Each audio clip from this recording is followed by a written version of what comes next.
மிதுன ராசியை பொறுத்த வரைக்கும் அங்கே வந்து அந்த ராசிக்கு 7-10 கூடியவன் தான் குரு. அது ஹெல்த் இஷ்யூ தான். நார்மலாக வந்து குரு என்ன பண்ணுவோம் ஹெல்த்தில், அப்புறம் சிலருக்கு சக்கரை நோயும் கிளப்பி விட்டுருவோம். இது எல்லாமே கொஞ்ச நாள் தான் இருக்கும். ஏன்னா திருவாதிரையை போய் சண்டால யோகம் ஆகும்போது இடம் மாற்றம், அது நல்ல மாற்றமானோ கெட்ட மாற்றம்ன்றது அவங்க ஜாதகத்தினோட அடிப்படையை பொறுத்த வரைக்கும். சொந்த பந்தம், பழக்க வழக்கங்கள், சிக்கல் கொடுத்துட்டு இருந்தவர் இருக்கு இல்லையா, கெட்டவன் கெட்டிடும் கிட்டிலும் ராஜயோகம், இதுதானே அடிப்படை. கெட்டவன் கெட்டிடும் கிட்டிலும் ராஜயோகம், இதுதானே அடிப்படை.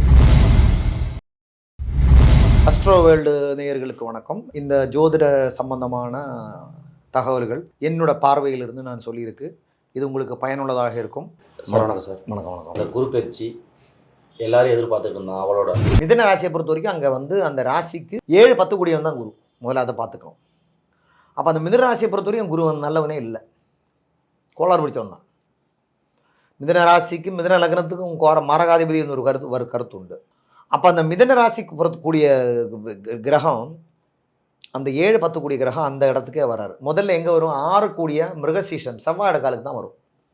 11 கூடியவனும் அவனுக்கு தான். அப்போ முதல்ல மிதுன ராசிக்கு வந்தோடனே ஒரு பதற்றம் இருக்கும், டென்ஷன் இருக்கும். யார்? முதல்ல மிருகசீஷத்துக்கு இருக்கும். மிருகசீஷம் 3, 2, 3, 4 பாதங்கள் இருக்கும். அந்த தன்மை 3 பாதம், 4ஆம் பாதம், 3ஆம் பாதம்லாம் போகும்போது அவன் அந்த நட்சத்திரக்காரன் கொஞ்சம் டார்ச்சர் கொடுப்பான். அப்போ அதாவது மிதுன ராசியில் பிறந்த மிருகசீஷன் நட்சத்திரம் தான் கொஞ்சம் எச்சரிக்கையாக இருக்கணும். அவனுக்கு மெயினாக ஹெல்த் இஷ்யூஸ் தான் கொடுக்கும். அது ஹெல்த் இஷ்யூ தான். நார்மலாக வந்து குரு என்ன பண்ணுவோம் ஹெல்த்தில், வயரில் பிரச்சனை கொடுக்கும். செரிமான கோளாறு தான் மெயினாக. எப்பிடமிக்கில் தான் இது கீழே தான், செஸ்ட்டு கீழே தான் அவன் பிரச்சனை கொடுக்கும். அது ஒன்று. அப்புறம் வந்து உடல் பருமையாக்கி விட்ருவான். இந்த தைராய்டு பிரச்சனை கிளப்பி விட்ருவோம். இதுவும் குருவோட வேலை தான். தைராய்டு இல்லையா, உடல் பருமையாக்குறது, அதுவும் இந்த ஒபிசிட்டி பிரச்சனையும் குரு தான் கிளப்பி விட்ருவோம். அப்புறம் சிலருக்கு சக்கரை நோயும் கிளப்பி விட்ருவோம். இது எல்லாம் இந்த குரு பண்ணோட விட்டு, இது எல்லாமே கொஞ்ச நாள் தான் இருக்கும். ஏன்னா திருவாதிரையை போய் சண்டால யோகம் ஆகும்போது இது எல்லா நெகட்டிவும் வந்து பாசிட்டிவாக மாறிடும். நெகட்டிவ் வந்து பாசிட்டிவாக மாறும். அதுக்கான தன்மைகள் திருவாதிரைக்கு ஒரு நல்ல காலம் வந்து இல்லை. ஒருவேளை வைத்தியங்களை மாற்றி பண்ணணும், நாட்டு வைத்தியம் பண்ணுறது, சித்த வைத்தியம் பண்ணுறது. அது கூட என்ன புதன் வீடன்னாலே வைத்தியம், ஆயுர்வேதம், மாற்று மருந்து, மாற்றுத்தன்மைகள், மாற்று சிந்தனைகள் எல்லாம் தான் அது அதனோட குறியீடு. தொழிலை மாற்றி போடுறது. இவ்வளோ நாள் மிதுனராசிக்காரன் ஒரு தொழில் பண்ணிகிட்டு இருப்பேன். இப்போ குரு பயிற்சி வந்த உடனே, அதுவும் குறிப்பாக திருவாதிரை வந்த உடனே பார்த்தீங்கன்னா தொழிலை மாறுவான், இல்லைன்னு இடம் மாறுவேன். இப்போ ஒரு இடத்துல வேலை பார்த்துட்டு இருப்பேன், பாம்பேயில் வேலை பார்த்துட்டு இருப்பான் ஒரு கம்பெனியில். இடம் மாற்றம் அவனுக்கு இயற்கையாகவே வந்துடும். அவர் ரொம்ப நாளாக ட்ரை பண்ணிட்டு இருந்திருக்கோம். வெளியூர் கிட்டத்தட்ட ஒரு பல வருஷங்களாக ட்ரை பண்ணிட்டு இருந்திருக்கோம். திடீர்னு பார்த்தா இதில் என்ன ஒன்று அணித்தரமாக சொன்னான்னா, மிதுன ராசியை பொறுத்த வரைக்கும் அது அவனுக்கு ஒரு பெரிய மாற்றத்தை கொடுக்கக்கூடிய இடம் மாற்றம். அது நல்ல மாற்றமானோ கெட்ட மாற்றம்ன்றது அவங்க ஜாதகத்தினோட அடிப்படையை பொறுத்த வரைக்கும். நல்ல தசை தான் நல்ல மாற்றம். கரெக்டாக புரிஞ்சுக்கணும். நல்ல விபரீத ராஜயோக தசையோ, யோக தசையோ, நீஜபங்க ராஜயோக தசையோ, மிகப்பெரிய ராஜயோக தசையாக இருந்தால் இந்த ஜென்மகுரு அவனுக்கு பெரிய இடம் மாற்றம், முன்னேற்றம், தொழில் வளர்ச்சி, புது எஸ்டாப்ளிஷ்மெண்ட், புது முயற்சிகளுக்கெல்லாம் ஒரு மிகப்பெரிய வாய்ப்பாக அமையும். ஏன்னா இந்த இடத்துல தான் குரு வந்து சண்டால யோகம் ஆகிறார். இப்போ மிதுன ராசிக்கு 5ஆம் இடத்தை குரு பார்க்குறாரு. 5ஆம் இடங்கிறமான துலாத்தை அவர் குரு பார்க்கும் குரு வீடு, அது சுக்கிரனோட வீடு. அது ரொம்ப விசேஷமான வீடு. ஏன்னா சுக்கிரனோட வீடு பார்த்து ரொம்ப நாளாச்சு குரு. இப்போ தான் பார்க்குறாரு. அது ஒரு செழிப்பான காலகட்டமாக இருக்கும். இவங்களுக்கு மிதுன ராசிக்காரங்களை பொறுத்த வரைக்கும் 5ஆம் இடமான உயர்கல்வியை சொல்லக்கூடிய இடமா இருக்குது. உயர்கல்வியான இடமா இருக்கும். இல்லைன்னா பூர்வீக சொத்து வர வேண்டிய இடம்னு சொல்லலாம். குலசாமி வழிபாடு பண்ணலாம். குலசாமி பற்றி சொல்லலாம். முன்னோர்களோட ஆசீர்வாதம் கிடைக்கக்கூடிய டைமை சொல்லலாம். இல்லை வந்து ஒரு ஒரு ஒரு பிரச்சனை, ஒரு குடும்ப சொத்து கிடைக்காம போராடிட்டு இருந்தேன். ஏன்னா 10 கூடியவனும் குரு தானே, முயற்சிக்கான இடமும் குரு தானே. 7ஆம் இடம் சொந்த பந்தம், பழக்க வழக்கங்கள், சிக்கல் கொடுத்துட்டு இருந்தவன் இருக்கு இல்லையா. ஏன்னா 7ஆம் இடம் நமக்கு மிதுனத்துக்கு ரொம்ப கோளாறான இடம் தானே, சிக்கலான இடம் கொடுத்துட்டு இருந்தல. அந்த இடத்துக்கு வந்து அந்த 5ஆம் இடம் சம்மந்தப்பட்டவனால அதுக்கு ஒரு விபரீத ராஜயோகம் மாதிரி. அது திருவாதிரையில் வரணும். திருவாதிரை வர வரைக்கும் பெருசாக குரு நன்மைகள் அங்கே செய்கிறதுக்கு வாய்ப்பு இல்லை. சரி, இந்த இடத்துல ஒரு சந்தேகம் சார்.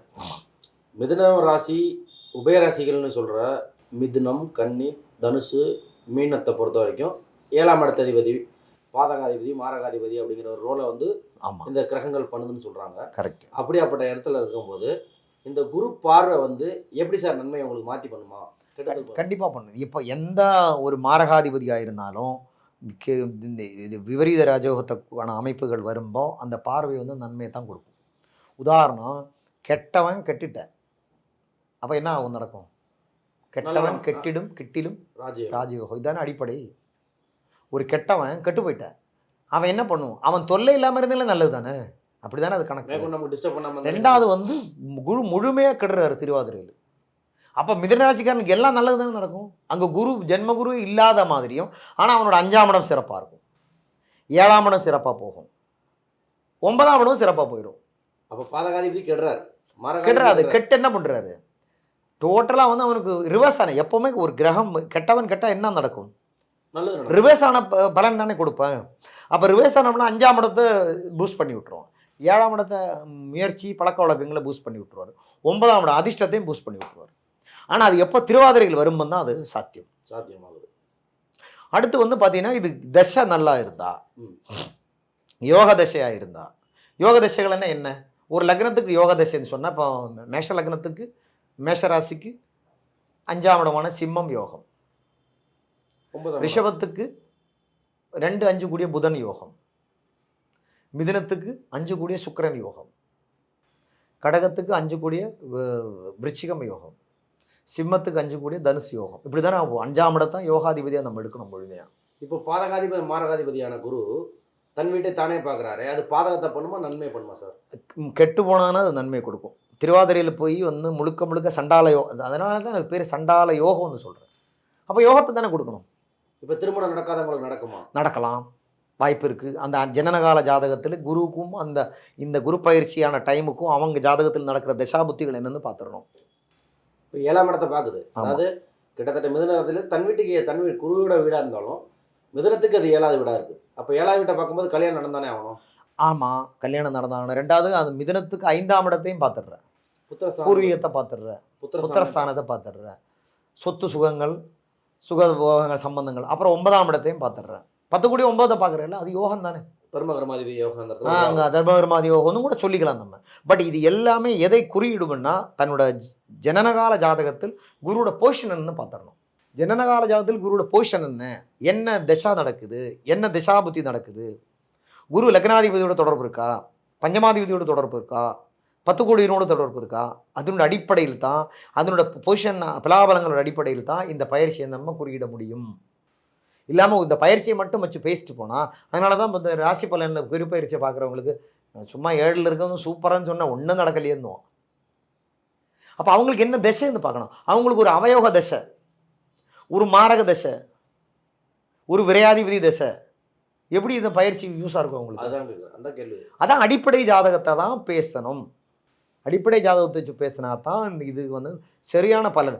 ஒரு 10லேருந்து 15% பூஸ்ட் பண்ணி கொடுப்பான் இந்த பயிற்சி. இப்போது 10ஆம் இடத்து அதிபதியான குரு தன் வீட்டுக்கு, அதாவது மிதுனத்துக்கே வராரு அப்படின்னா, தொழில் வந்து சொந்த ஊரில் பண்ணலாமா?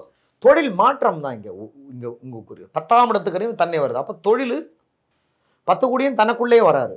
அப்போ தொழில் மாற்றம், இடம் மாற்றம், இல்லை சொந்த ஊருக்கு போவார், ஏதோ ஒரு விஷயத்தில் மாற்றத்தை மாற்றத்தை குறிக்கிற இடம் தான் அங்கே 10ஆம் இடம். அப்போ ஓவராலாக பார்க்கும்போது நம்ம இந்த குரு பயிற்சி இவங்களுக்கு 50-50 தான். அதுவும் உங்களுக்கு தசாபுத்தி அதனோட அடிப்படையில் பார்த்தா அது முழுக்க நன்மையும் செய்கிறதுக்கு வாய்ப்பு இருக்குது. குறிப்பாக மிருகசீசங்காரன் கொஞ்சம் எச்சரிக்கையாக இருக்கணும். புனர்பூசம் வந்து அவனோட ஓன் ஸ்டார் அவங்கள வரும்போது அவனுக்கு பெரிய மாற்றத்தை கொடுக்கும், ஒரு பெரிய டிரான்ஸ்ஃபர்மேஷனாக இருக்கும். புனர்பூசம் மிதுன ராசிக்காரனுக்கு, ஏன்னா அவன் வந்து மொத்தம் 3 ராசிங்கிற, அப்போ மிதுனத்தினோட புனர்பூசத்தினோட ஃபுல் பவர் மிதுனத்தில் தான் இருக்குது. ஒரே பாதம் தான் வந்து கடகத்தில் இருக்குது. அப்போ வந்து அவன் ஏதாவது மாற்றத்தை கொடுக்கணுன்னா இங்கே மிதுனத்தில் அவன் சொந்த அவன் சொந்த ஸ்டாரே வராரு. அது வந்து மிதுனத்தில் புனர்பூச ப்ளஸ்ஸாக தான் இருக்கும். இவன் என்னதான் மாரகாதிபதியாக இருந்தாலும் அவன் ஸ்டார் லோடு கெடுக்க மாட்டேன், லக்னாதிபதி மாதிரி தான். அது ஒரு ப்ளஸ். இங்கே சிக்கலை மிருகசீஷத்துக்கு தான், திருவாதிரை தப்பிச்சிடுவான். அப்போ அந்த இடத்துல போய் கெட்டு போடுறதுனால. ஆமாம், மிருகசீஷம் மட்டும் எல்லாம் இருக்கு. அப்போ மிருகசீஷனோட அவன் கொஞ்சம் 2 பாதம் தான் இருக்காங்க, அதை டக்குன்னு கிராஸ் பண்ணி போயிடும். திருவாதிரை போன உடனே இவனும் ஃப்ரீ ஆகிடும். அப்போ ஆகமத்தில் ரிஷபத்தில் கொடுத்த தொல்லை மிதுனத்தில் இல்லை அப்படின்னு எடுத்துக்கலாம். நன்றி சார். சொல்யூஷன் பரிகாரம் இது எல்லா இடத்துக்கும் சொல்கிறது தான். இது குருவை ப்ளீஸ் பண்ண மாதிரி நெய் விளக்கு, குரு ஹோரையில் போய் சக்கரம் பொங்கல் 10 பேருக்கு கொடுக்குறது, தானம் பண்ணுறது, முருகன் கோயிலுக்கு போகிறது, முருகன் கோயில் திருச்செந்தூர் போய் வர்றது, இந்த மாதிரிலாம் தான். இந்த ஆன்மீக பெரியவர்கள் இந்த சித்தர்கள்லாம் போய் பார்க்கறாங்க. சித்தர்களை போய் பார்க்குறது. பின்ன அந்த பசுமாட்டுக்கு சித்தர் பீடங்களை போய் பார்க்கறது. பசுமாட்டுக்கு அகத்திக்கீரை வந்து தானம் பண்ணுறது, வியாழக்கிழமை காலையில் குரு ஹோரையில், இதெல்லாமே நன்மைகள் தான் கொடுக்கும். இது இந்த குரு சம்பந்தமான எல்லா விஷயத்துக்கும் இந்த பரிகாரத்தை நம்ம இந்த சேர்த்து ஜீவ சமாதின்னு சொல்றாங்களா, அந்த மாதிரி இடத்துக்கு போகலாம். ஜீவ சமாதி, ஆமாம், அந்த மாதிரி இடத்துக்கு போகலாம். அது குருமார்கள் அந்த மாதிரி இடத்துக்கு போகலாம், தப்பு கிடையாது. ஏன்னா ஜீவசமாதின்றது ஒரு சித்தர் சமாதி ஆகணும் தான் ஜீவசமாதி. அந்த மாதிரி இடத்துக்கு நல்லது குருஸ்தலங்கள். ஆமாம், மிக மிக மகிழ்ச்சி. எல்லோரும் வந்து நல்லாமல்ல இறைவனை வேண்டு வழங்கி வாழுங்கள். அன்பே சிவம், சிவாயர்கள் எல்லோருக்கும் இருக்கட்டும்ன்றது என்னோட தாழ்மையான வேண்டுதல். சிவாயனம். சிவாயனமா. நிறைய பேருக்கு பயனுள்ளதாக இருக்கும். நிறைய பேர் இதை பற்றி விமர்சனம் பண்ணும். அதை பற்றி நமக்கு கவலை இல்லை. நமக்கு பயனுள்ளதாக இருந்தால், அப்படி தோணுச்சுன்னா 10 பேருக்கு ஷேர் பண்ணுங்கள், 10 பேர்கிட்ட இந்த தகவலை சொல்லுங்கள்.